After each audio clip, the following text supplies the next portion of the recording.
বেগম খালেদা জিয়ার ইন্তেকালে আমরা গভীরভাবে শোকাহত। বেগম খালেদা জিয়ার দীর্ঘ রাজনৈতিক যাত্রা, গণমুখী নেতৃত্ব এবং প্রিয় মাতৃভূমির স্বাধীনতা ও সার্বভৌমত্বকে সমুন্নত রাখতে তার অবিচল ভূমিকা অবিস্মরণীয় হয়ে থাকবে বলে মন্তব্য করেছেন প্রধান উপদেষ্টা ডক্টর মোহাম্মদ ইউনূস। খালেদা জিয়ার মৃত্যুর পর মঙ্গলবার দুপুর 12:15টার দিকে জাতির উদ্দেশ্যে দেয়া ভাষণে এসব কথা বলেন প্রধান উপদেষ্টা।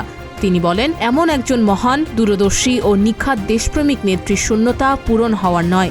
তার মৃত্যুতে জাতি এক মহান অভিভাবককে হারিয়েছে। এই শোকের মুহূর্তে খালেদা জিয়ার পরিবারের সদস্য, রাজনৈতিক সহকর্মী ও অগণিত কর্মী সমর্থকদের প্রতি সমগ্র জাতির পক্ষ থেকে আন্তরিক সমবেদনা জানান তিনি।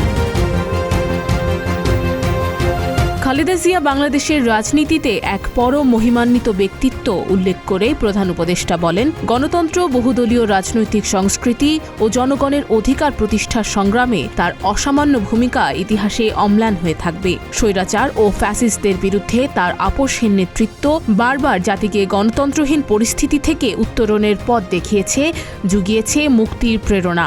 দেশ ও জাতির প্রতি খালেদা জিয়ার সমুজ্জ্বল অবদান জাতি চিরকাল শ্রদ্ধার সঙ্গে স্মরণ করবে।